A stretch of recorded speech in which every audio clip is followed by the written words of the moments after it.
नमस्कार दोस्तों, मैं मनमोहन मिश्र आप लोगों के बीच एक बार फिर। दोस्तों, आपको पता है नरेंद्र मोदी का डंका बज रहा है। कुंभ से लेकर के, भारत से लेकर के अमेरिका तक नरेंद्र मोदी की बेइज्जती ट्रंप ने की। क्यों, किस लिए, क्या खुंदक है, दोनों के बीच कहां एक दूसरे के आदान प्रदान में कमी रह गई, ये हमारा और आपका विषय नहीं, इस देश का विषय नहीं है। नरेंद्र मोदी का व्यक्तिगत मामला है। वो कहते हैं, उन्होंने कहा था अडानी के मामले में, जब उनसे सवाल पूछा गया यूएस में, तो उन्होंने यही कहा कि व्यक्तिगत मामलों के लिए तो ठीक है, आपने देखा। लेकिन अमेरिका, नरेंद्र मोदी के आने के बाद पीछे पीछे अमेरिका 2 जहाजों में भर करके 200 से अधिक हमारे भारतीयों को भेजा। कोई परिवर्तन नहीं, हाथ पैर बांध करके, कुर्सी से बांध करके उन्हें ला करके यहां पटक दिया गया। सुना है, कहा जाता है, और बात निकल कर आई सोशल मीडिया से कि सिखों की पगड़ी तक भी उतार दी गई। यह बेइज्जती जो की जा रही है, क्या आपको लगता है कि ये अमेरिका का जो भी प्रोटोकॉल होगा, जो भी सिस्टम होगा, जिस सिस्टम के तहत वो बाहर के लोगों को भेजते होंगे, उसके तहत भेज रहे हैं? बस इतनी सी बात है। अगर इतनी सी ही बात होती तो उसको प्रचारित नहीं करते। यहां तक कि वहां जो वो कर रहे हैं भेजने से पहले, वो उसके वीडियो जारी नहीं करते। यानी ट्रंप मोदी की बेइज्जती कर रहे हैं जानबूझकर, और सिर्फ बेइज्जती कर नहीं रहे हैं, करते हुए दिखाना भी चाहते हैं कि मैं तुम्हारी बेइज्जती कर रहा हूं, तुम्हारी यही औकात है। अब बात आ जाती है भारत के 144 करोड़ भारतवासियों की। नरेंद्र मोदी भारतीय है या नहीं, वो छोड़ दीजिए, वो विषय नहीं है। विषय यह है कि देश के प्रधानमंत्री हैं। उस कुर्सी की मर्यादा है जिस कुर्सी की मर्यादा का हनन या अपमान कर रहा है अमेरिका और ट्रंप।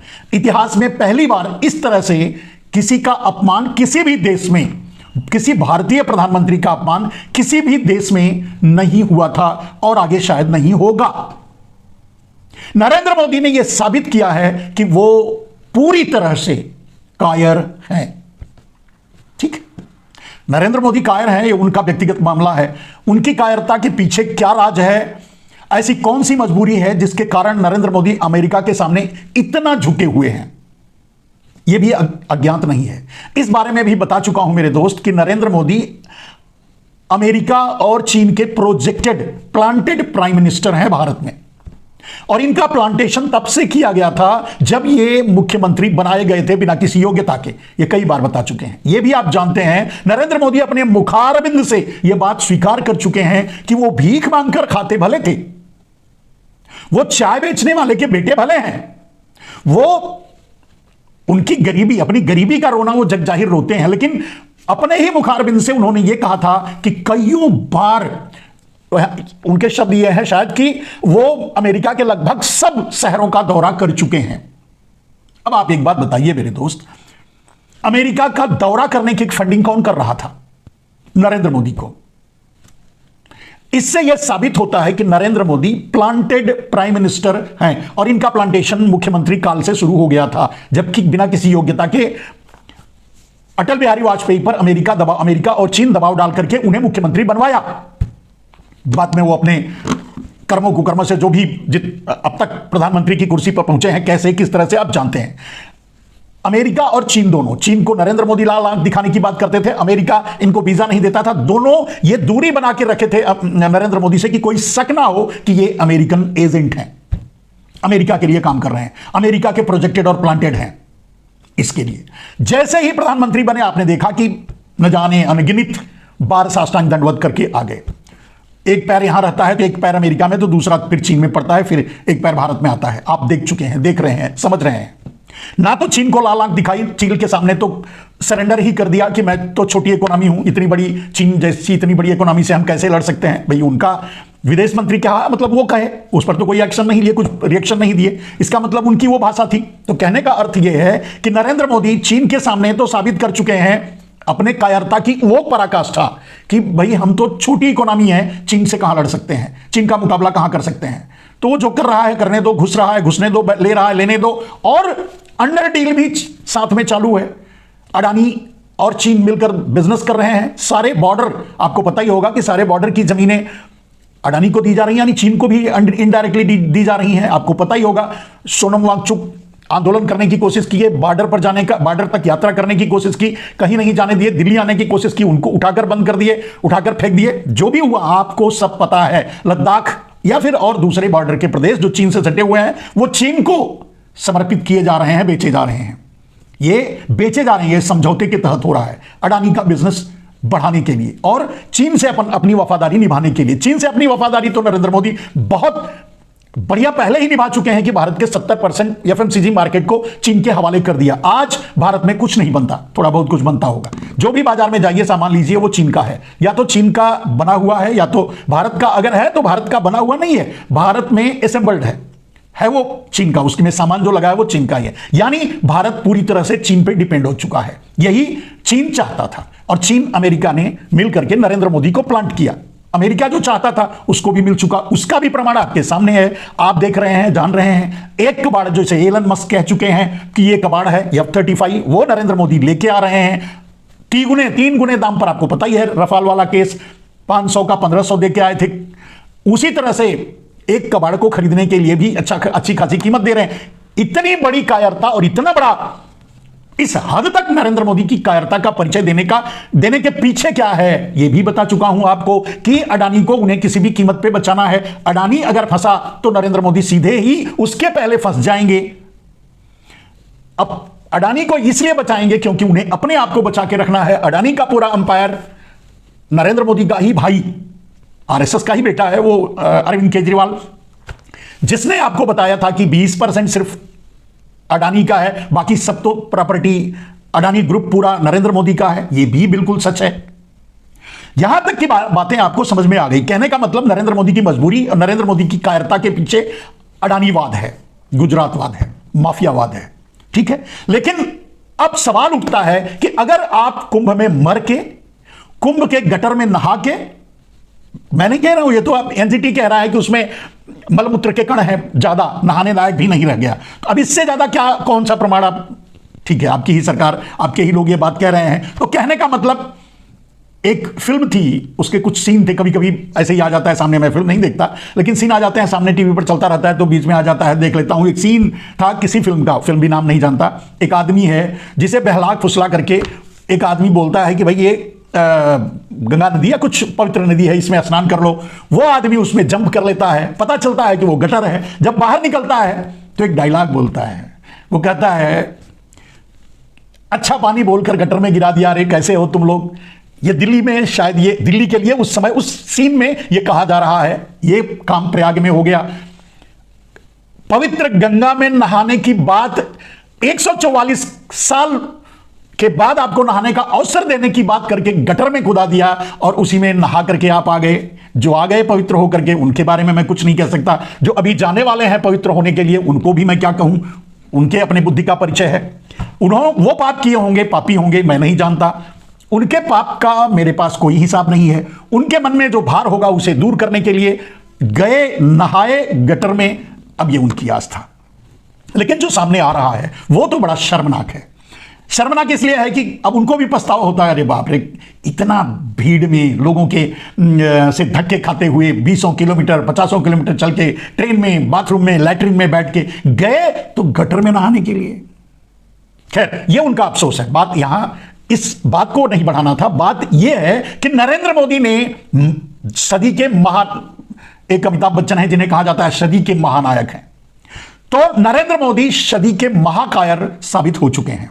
अब इसको प्रमाणित करने की जरूरत नहीं है। नरेंद्र मोदी चाहे तो भी नहीं इसे रिवर्ट्स कर सकते। इतिहास में दर्ज हो गया और यह रहेगा कि नरेंद्र मोदी दुनिया के सबसे, मैं तो समझता हूं भारत ही नहीं, दुनिया के सबसे बड़े कायर पुरुष हैं, कायर नेता हैं, ऐसा कह सकते हैं।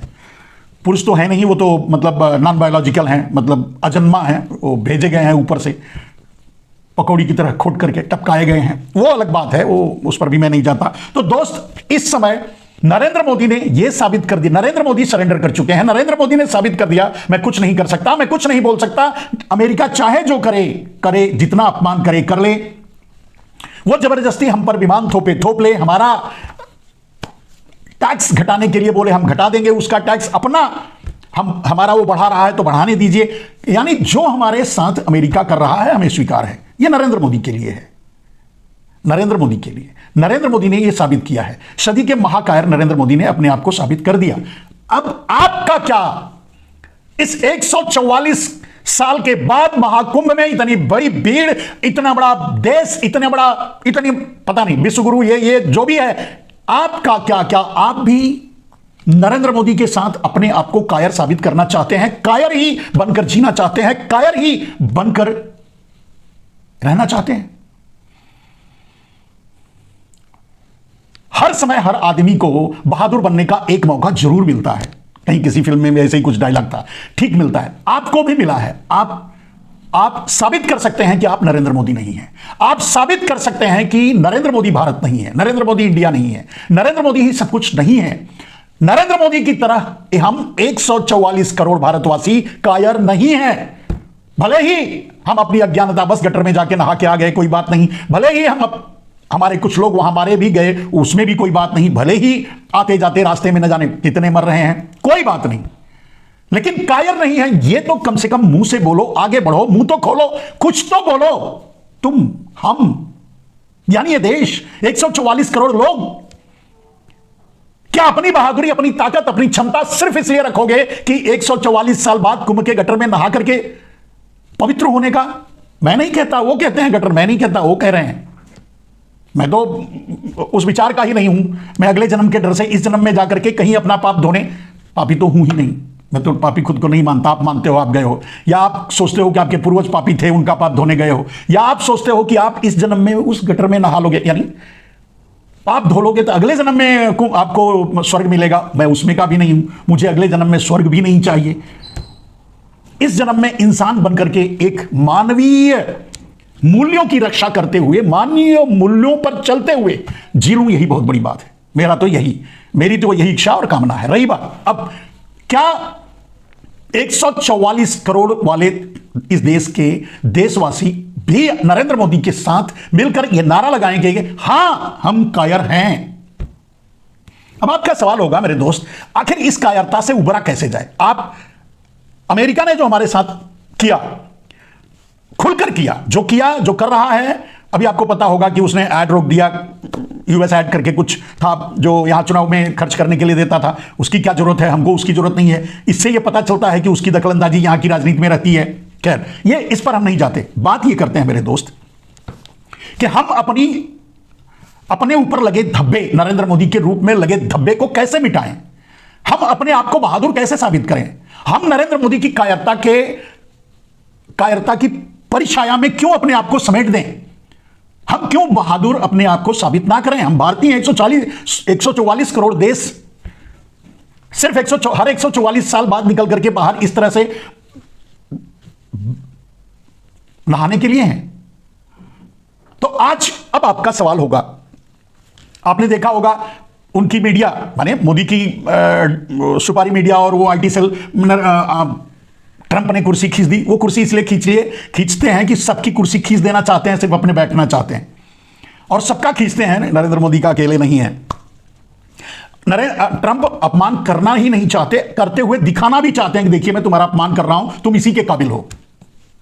नरेंद्र मोदी जवाब नहीं दे सकते क्योंकि नरेंद्र मोदी कायर हैं। आप क्या जवाब देना चाहते हैं? सवाल।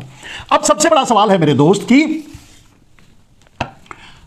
नरेंद्र मोदी को आप देख रहे हो बाहर, तो उन्होंने अपने आप को कायर साबित कर लिया। भले ही देश में हर काम अलोकतांत्रिक तरीके से करें। आपको पता ही होगा कि नया चुनाव आयुक्त आधी रात को नियुक्त कर दिए बिना किसी कंसेंट के। वैसे भी वो इसीलिए तो सुप्रीम कोर्ट के जज को उसमें से हटाए थे और मनमानी करने के लिए। खैर, ये भी छोड़ देते हैं बात। अभी अब आपका सवाल है कि आखिर भारत आज कैसे साबित करे कि वो नरेंद्र मोदी नहीं है, वो कायर नहीं है।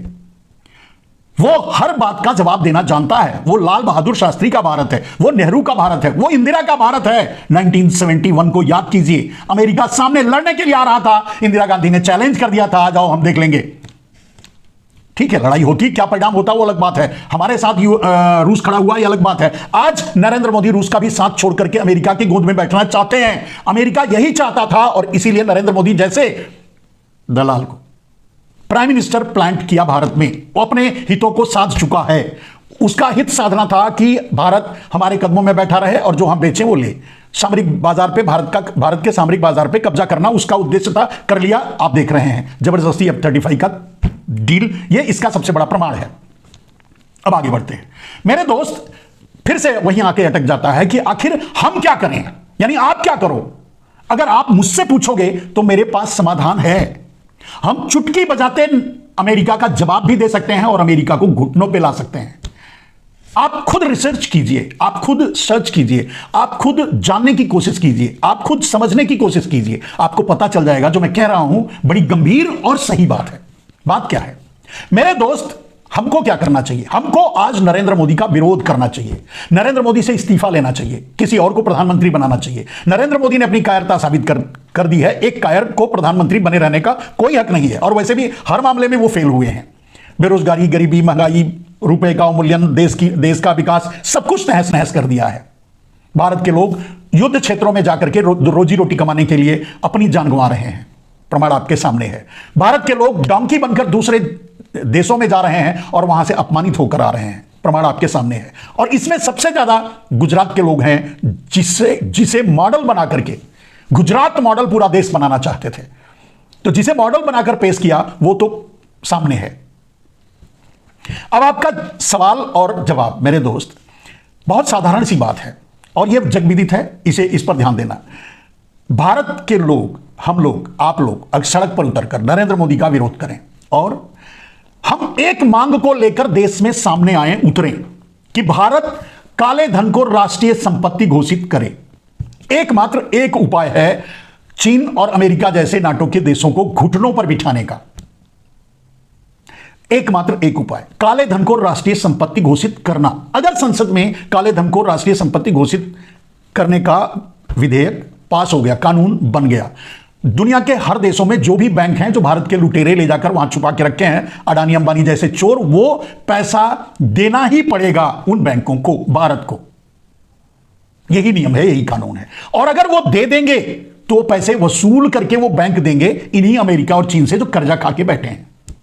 आप सोच के देखिए मेरे दोस्त, 400 लाख करोड़, 400 लाख करोड़, शायद सुनना भी नहीं लगा पाएंगे इतने आराम से, 400 लाख करोड़ जो विदेशों में इन केन प्रकार कहीं ना कहीं, अल्टीमेट ओनर तो अब नरेंद्र मोदी और उनके चहेते लोग हैं। आज पहले को और लोग भी थे, आधा आधा बट गया, चोरों को भी छोड़ दिया और हिस्सा भी ले लिया। वही पैसा भारत में ला करके दुनिया भर के अनाप शनाप खर्चे कर रहे हैं। भारत को खरीद करके अडानी को सौंप रहे हैं। भारत पर कब्जा करना चाहते हैं पैसे के बल पे नरेंद्र मोदी। ये आपके सामने आ चुका है। आना ये बाकी है बस इतना ही कि अगर पूरा देश मिलकर के सामने आए और पूरी ताकत लगा करके सड़क पे उतरे और ये मांग करे कि काले धन को राष्ट्रीय संपत्ति संसद में घोषित किया जाए, एकमात्र एक कानून और कुछ नहीं। विदेशों में जितने भी पैसे जिसके भी जिन चोरों के द्वारा जमा किए हुए हैं वो भारत को मिल जाएगा। भारत का कर्जा खत्म हो जाएगा, भारत की गरीबी दूर हो जाएगी, भारत की जरूरत खत्म हो जाएगी। भारत का जब कर्जा खत्म हो जाएगा, गरीबी दूर हो जाएगी, भारत कर्जदार नहीं रहेगा, तो डॉलर का दाम अपने आप रुपए के बराबर ही होगा, क्योंकि भारत पर 1 रुपया भी कर्ज नहीं होगा। 400 लाख करोड़। नरेंद्र मोदी इतना ज्यादा अपव्यय करके, चोरी करके, डकैती करके, भारत को लूट करके भी 200 लाख करोड़ के आसपास तक पहुंचाए हैं, कोई बात नहीं। फिर भी उससे ज्यादा आपके पास विदेशों में जमा काला धन है, चोरों द्वारा छुपाया हुआ। और अगर एक मुश्त आपको, देश को, यानी हमको, आपको, इस देश को अगर मिल जाएगा तो परिणाम क्या होगा? पहली बात तो उसको चुकाने में डॉलर का दाम कम हो जाएगा और जब वो हमारे पास आ जाएगा हम उनका कर्जा वापस कर देंगे, विश्व बैंक का या दूसरे बैंकों का, विदेश का, उनके ऊपर। तब आपको इस तरह के यूएस एड्स लेने की जरूरत नहीं पड़ेगी कि मतलब पैसा हमको दो तब हम अपने चुनाव अच्छे से करवा पाएंगे, या हमको पैसा, मतलब हमें विदेश की जरूरत नहीं पड़ेगी, हमें विदेश से आयात की भी जरूरत नहीं पड़ेगी, हमें विदेश से कुछ भी जरूरत नहीं पड़ेगी। हम सारी जरूरतें पूरी कर सकते हैं। F-35 जैसे कबाड़ तो हम उल्लासनगर वाले यूं ही बना सकते हैं नकल मार के। ये देश प्रतिभाओं का है, लेकिन इस देश की दलाल हमेशा प्रतिभाओं को कुचला है। कम से कम नरेंद्र मोदी तो उसमें से सर्वोपरि सबसे ऊपर हैं। आज पूरे देश को बेरोजगार कर दिया है, किसी के पास रोजगार नहीं, कोई शिक्षा आगे लेने के लिए मुश्किल हो रही है। साधारण बेसिक शिक्षा भी लोग नहीं ले पा रहे हैं। बच्चे स्कूल छोड़ रहे हैं क्योंकि उनके अभिभावक पैसा नहीं जमा कर पा रहे हैं। 80 करोड़ लोगों से ज्यादा लोगों को नरेंद्र मोदी ने 5 किलो अनाज की भीख की लाइन में खड़ा कर दिया है, बाकी को बेरोजगार और असहाय कर दिया है। नरेंद्र मोदी ने जो देश को दिया, बस इतना ही समझ लीजिए कि यही सबसे बड़ा प्रमाण है कि वो इतने बड़े कायर हैं। वो ले सकते हैं, दे नहीं सकते। आपकी जिंदगी छीनी, आपकी धन दौलत छीनी, आपका महंगाई के जरिए आपकी जेब काट ली, आपको बर्बाद कर दिया। अब कम से कम इज्जत बची है मेरे दोस्त। अब इज्जत दांव पर लगी है अमेरिका के सामने, उसको तो बचा लो। उसको बचाने के लिए एकमात्र एक रास्ता है, काले धन को राष्ट्रीय संपत्ति संसद में घोषित करने के लिए आप सड़क पे उतरो। अब रह गई बात पूरे देश के, मैं भारतीय जनता पार्टी के नेताओं से कहना चाहता हूं, मैं पूरे देश के दूसरे विपक्षी नेताओं से भी कहना चाहता हूं, मैं आरएसएस के लोगों से भी कहना चाहता हूं, मैं रामदेव जैसे, रविशंकर जैसे और भगवा दलालों से भी कहना चाहता हूं, जो कुंभ की बैतरणी में अपने आप को तार करके खाली हो चुके हैं, वो देश की मर्यादा के लिए आगे आएं और नरेंद्र मोदी को मजबूर करें कि वो गद्दी छोड़ें और इस संसद को मजबूर करें कि संसद में काले धन को राष्ट्रीय संपत्ति घोषित किया जाए। यही एकमात्र रास्ता है अमेरिका जैसे देशों को घुटनों पर लाने के लिए।